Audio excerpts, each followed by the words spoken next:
سلام همراهان عزیز، به شب داستان خوش اومدین.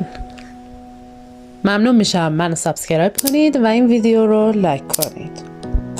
بریم با هم به حکایت امروز گوش بدیم. داستان زیبای ملک جمشید و چلگیس بانو. روزی روزگاری در زمانهای قدیم یک پادشاهی بود که پسری داشت. پسر را گذاشت مکتب تا به سن 17 یا 18 سالگی رسید.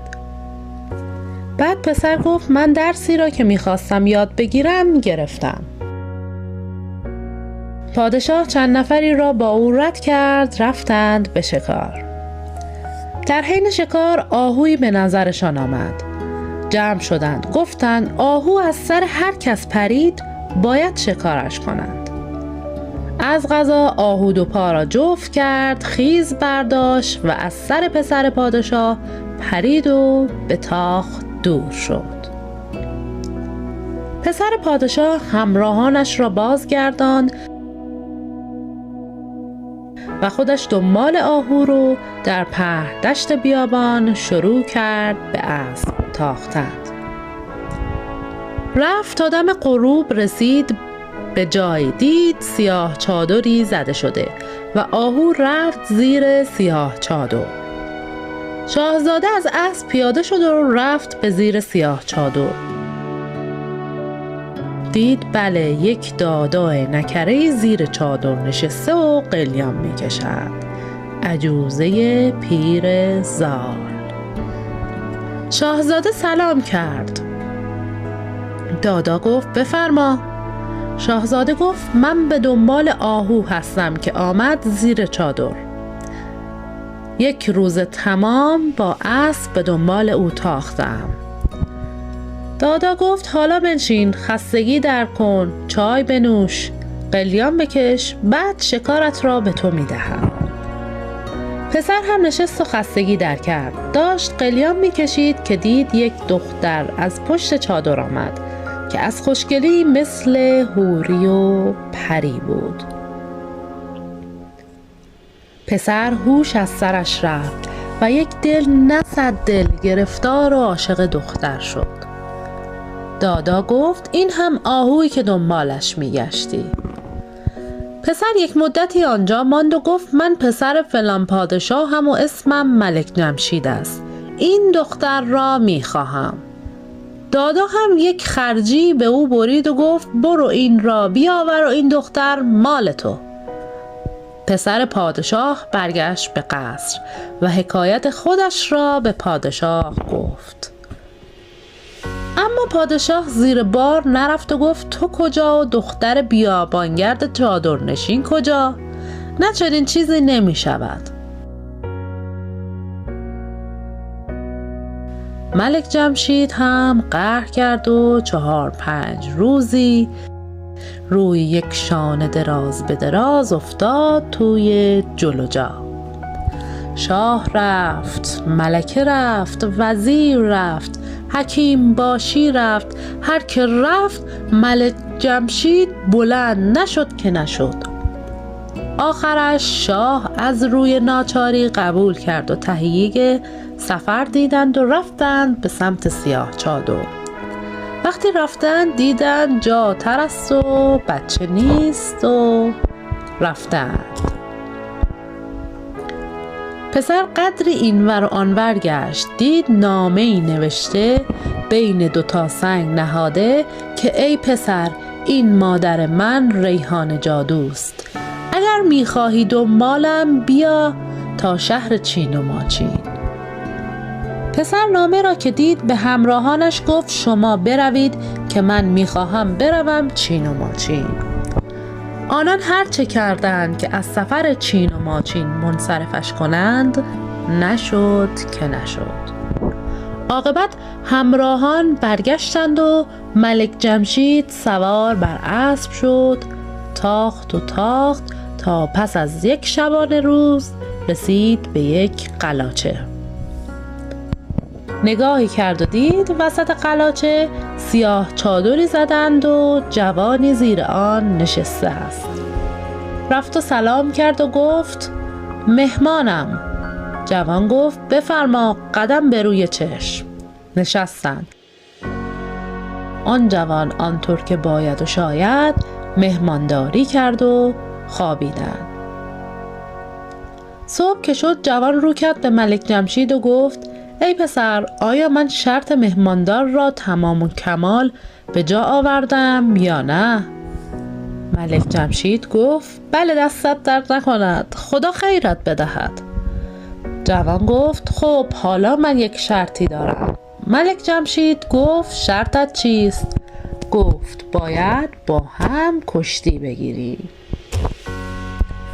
شاهزاده قبول کرد و پا شدند از صبح تا تنگ غروب با هم گلاویز بودند تا عاقبت شاهزاده غلبه کرد و حریف را بلند کرد و زد بر زمین. دید که کلاه از سر حریف به زمین افتاد و یک باف گیس مثل خرمن از زیر کلاه به بیرون افتاد.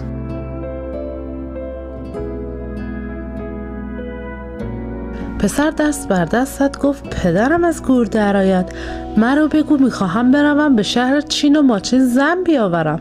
از صبح تا به حال تازه یک دختر را زمین زدم. خلاصه درد سرتان ندهم. ملک جمشید با دختر نشستند و دختر گفت بختت بیدار بود و الا کشته شده بودی. این را گفت و ملک جمشید را برد بالای چاهی که در وسط قلاچه بود. ملک جمشید دید دست کم 500 جوان را این دختر به زمین زده، کشته و جنازه هایشان را انداخته توی چاه. دختر گفت ای ملک جمشید، بختت بیدار بود که مرا به زمین زدی، اما بدان که نام من نسمان عرب است و من با خود عهد کرده بودم که با هیچ کس عروسی نکنم الا با آن کس که پشت مرا به خاک برساند. حالا از این به بعد من کنیز توام و تو هم شوهر و آقای من.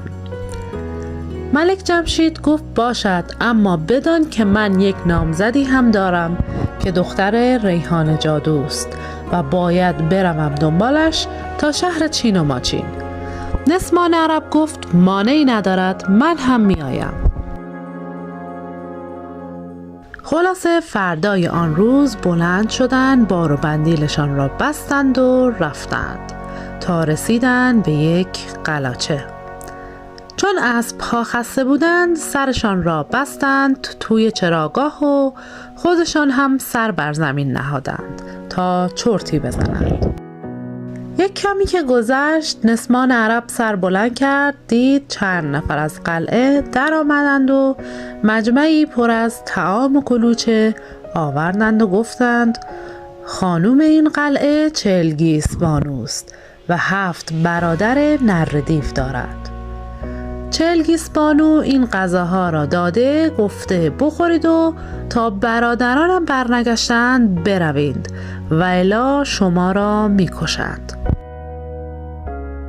نسمان عرب این را که شنید دست زد زیر مجمعه، غذاها را ریخت و خود مجمعه را هم جلوی چشم فراش ها مثل برگ پاره کرد و به کناری انداخت. بعد هم گفت این را ببرید پیش چلگیس بانو بگویید نسمان عرب گفت هر وقت برادرانت آمدند بگو بیایند پیش من تا مثل این مجمعه له و لوردهشان کنم. هنوز حرفش تمام نشده بود که نردیف ها به قلاچه برگشتند و از سر کوه نظر انداختند و دیدند 2 نفر کنار قلاچه هستند. به برادر کوچیک گفتند برو آن 2 نفر را با اسب‌هایشان سر ببر و بکن مزه شراب و بیاور. تا نردیو کوچک آمد نسمان عرب بلندش کرد سر دست و چنان زمینش زد که نقش در آمد. بعد در یک چشم برهم زدند سفت و سخت دست و پایش را بست و به کناری انداخت. خلاصه هر 7 نردیو را یکی پس از دیگری به طناب بست. در تمام این مدت ملک جمشید در خواب بود. وقتی بیدار شد دید یک تپه زردی کنارش سبز شده. چشم باز کرد و درست نگاه کرد، دید 7 نر دیو را با طناب به هم گره دادند. نر دیوها به التماس افتادند و گفتند ای ملک جمشید، ما را از بند آزاد کن. در مقابل شرط می‌کنیم که خواهرمان چلگیس بانو را پیشکش تو کنیم. ملک جمشید و نسمان عرب دست و پای دیوها را باز کردند و به اتفاق وارد قلعه شدند. نر دیوها 4-5 روزی از آنها پذیرایی کردند. بعد ملک جمشید گفت خواهرتان اینجا باشد. من میخواهم بروم به شهر چین و ماچین و نامزدم را بیاورم. از آنجا که برگشتم خواهر شما را هم با خودم میبرم. این را گفت و از نر دیوها چلگیس بانو خداحافظی کرد و با نسمان عرب راه افتاد. رفتند تا رسیدند کنار دریا. یک کشتی بود، خواست حرکت کند. نسمان عرب دست زد، لنگر کشتی را گرفت و به ناخدا گفت ما 2 نفر را هم باید سوار کنیم. ناخدا آنها را سوار کرد. چند روزی هم روی دریا رفتند تا رسیدند به خشکی. از ناخدا و اهل کشتی خداحافظی کردند و پرسان و جویان رفتند تا رسیدند به شهر چین و ماچین. دم دروازه شهر دادایی را دیدند. نسمان عرب رفت جلو و سلام کرد. گفت دادا، ما غریبیم و جا می خواهیم. دادا گفت من برای خودتان جا دارم، اما برای اسبانتان نه. نسمان عرب دست زد و یک مشت زر ریخت توی دامن دادا و گفت جایی هم برای اسبان ما فراهم کن. دادا طلاها را که دید چشمش باز شد. ملک جمشید گفت دادا، ما آمده ایم سراغ دختر ریحان جادو. از او خبر داری؟ دادا گفت ای آقا، کجای کاری؟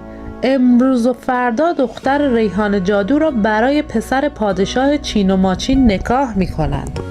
خود من هم پابه‌ای او هستم.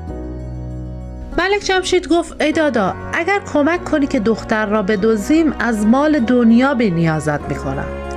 این را گفت و مشت دیگری زر در دامن او ریخت. دادا گفت باشد، فردا که او را به حمام میبرند شما اگر میتوانید او را بدزدید. من هم خبر به دختر ریحان جادو میبرم تا آماده باشد و حواسش را جمع کن.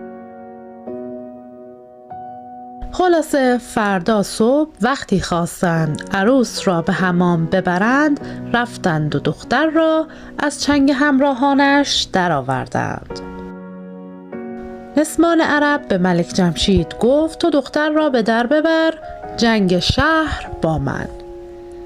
ملک جمشید دختر را پشت اسب گذاشت و به تاخت از شهر دور شد.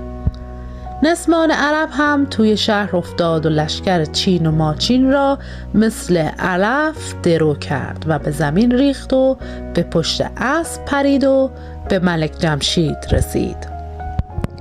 تاخت کنان آمدند تا رسیدند لب دریا. در کشتی نشستند. آمدند تا رسیدند به قلاچه چلگیس بانو. چند روزی را هم آنجا مهمان بودند. بعد چلگیس بانو را هم برداشتند. آمدند تا رسیدند به حوالی شهر خودشان. نسمان عرب گفت ای ملک جمشید، الان 4-5 سال است که از این شهر در آمدی و معلوم نیست پس از تو در اینجا چه گذشته است. آیا پدرت شاه است یا نه؟ مملکت تحت امر او هست یا نه؟ مرده هست یا نه؟ پس شرط احتیاط این است که ما اینجا بمانیم و تو خودت تک و تنها بروی و اگر اوضاع آرام بود خودت سراغ ما بیا. اما اگر خودت نیامدی و کس دیگری آمد، ما میفهمیم که برای تو اتفاقی افتاده است. هر کس غیر از خودت آمد او را میکشی. ملک جمشید هم قبول کرد و به تنهایی رفت و وارد شهر شد. به پادشاه خبر دادند که پسرت برگشته. پادشاه دستور داد به پیشواز او رفتند و او را با ساز و دهل وارد کاخ کردند. شاه پسرش را در آغوش کشید و سرگذشت او را در سفر چین و ماچین پرسید. شاهزاده هم هرچه را بر سرش آمده بود همه را از اول تا آخر تعریف کرد. پادشاه از شنیدن سرگذشت پسر و اسم چلگیس بانو آه از نهادش برآمد، چرا که او از اول عاشق چلگیس بانو بود، اما از ترس برادران نره دیوش نتوانسته بود به او برسد. حالا که دید چلگیس بانو با پای خودش به شهر او آمده، هوس بر عقلش چیره شد و تصمیم گرفت که هر جور شده او را از چنگ پسرش به در آورد. به همین خاطر وزیرش را صدا زد و گفت ای وزیر، بیا و کاری بکن که شر این پسر را یک جوری کم کنیم، بلکه من به وصال چلگیس بانو برسم. وزیر گفت تنها راهش این است که ملک جمشید را بکشیم. پادشاه گفت به چه طریق؟ وزیر گفت با یک کلکی دستهایش را میبندیم و بعد سر به نیستش میکنیم. ساعتی بعد وزیر پیش ملک جمشید آمد و گفت ای شاهزاده، تو زور و قدرتت خیلی زیاد است و در سفر چین و ماچین کارهای زیادی انجام داده ای. اما برای اینکه کسی در زور و قدرت تو شک نکند، ما دستهای تو را میبندیم و تو جلوی چشم مردم بندها را پاره کن تا همه زور تو را به چشم ببینند و حکایت سفر چین و ماچین تو را باور کنند. خلاصه ملک جمشید را گول زدند و دستهایش را با طناب شیراز از پشت بستند. اما او هر کاری کرد نتوانست بندها را پاره کند، از بس سفت بسته شده بود. به دستور شاه ملک جمشید را بردند به بیابان و در آنجا خود شاه چنگ انداخت و جفت چشمان او را درآورد. ملک جمشید با چشمهای کنده شده همانجا زیر درختی از هوش رفت و شاه و وزیر هم به شهر برگشتند و چند تا از فراشان را فرستادند سراغ چهلگیس بانو. اما هر کس که رفت نسمان عرب او را کشت. اما بشنوید از ملک جمشید که با چشمهای کنده شده چند ساعتی خونین و مالین همانجا کنار چشمه افتاد تا اینکه کم کم به هوش آمد. از آنجا که بختش بیدار و عمرش به دنیا بود، سیمرغی بالای آن درخت لانه داشت. غروب که شد، سیمرغ از آسمان ظاهر شد و آمد و نشست بالای درخت و ملک جمشید را با حال نزار دید. رو کرد به او و گفت ای آدمی زاد، چه داری؟ اینجا چه میخواهی؟ چه به سرت آمده؟ ملک جمشید هم تمام سرگذشت خود را برای سیمرغ تعریف کرد. سیمرغ دلش به حال او سوخت و گفت اگر چشمهایت را داشته باشی من آنها را سر جایش میگذارم و تو را مداوا میکنم. ملک جمشید هم چشمهای کنده شده را از زمین برداشت و داد به سیمرغ. سیمرغ آنها را گذاشت و زیر زبانش رو خیس کرد و بسم الله گفت و آنها را گذاشت توی کاسه چشم ملک جمشید. به حکم خدا ملک جمشید دوباره بینا شد. چشم باز کرد و دید شب شده است. با خود گفت تا شب است به شهر بروم تا کسی مرا نبیند. این را گفت و از سیمرغ خداحافظی کرد و آمد به شهر. رسید به خانه‌ای، دید چند نفری نشستند و گریه و زاری می کنند. وارد شد، سلام کرد و علت گریهشان را پرسید. آنها گفتند قضیه از این قرار است که پادشاه شهر ما پسری داشته که رفته سفر چین و ماچین و 3 دختر با خودش آورده. پادشاه عاشق یک از آنها شده و به عشق او پسر خودش را کشته. حالا هر کس می رود دخترها را بیاورد، آنها او را می کشند. تا حالا پهلوانان زیادی به جنگ آنها رفتند، اما هیچ کدام سالم برنگشتند. حالا قرعه به نام جوان ما که قاسم خان است افتاده. این است که ما گریه می کنیم و می ترسیم که قاسم خان ما هم کشته شود. ملک جمشید گفت ای جماعت، من می شوم فدایی قاسم خان. فقط لباسهای او را به من بدهید تا به جای او به میدان بروم. اگر کشتند مرا می کشند، اگر هم فتح کردم به اسم قاسم خان فتح می کنم. گفتند خیلی خوب. لباسهای قاسم خان را آوردند، دادم به ملک جمشید. صبح که شد ملک جمشید به اسم قاسم خان رفت به میدان. نسمان عرب آمد رفت به گیج او، دید ملک جمشید است. از حال او پرسید. گفت پدرم مرا کور کرد اما خدا نجاتم داد.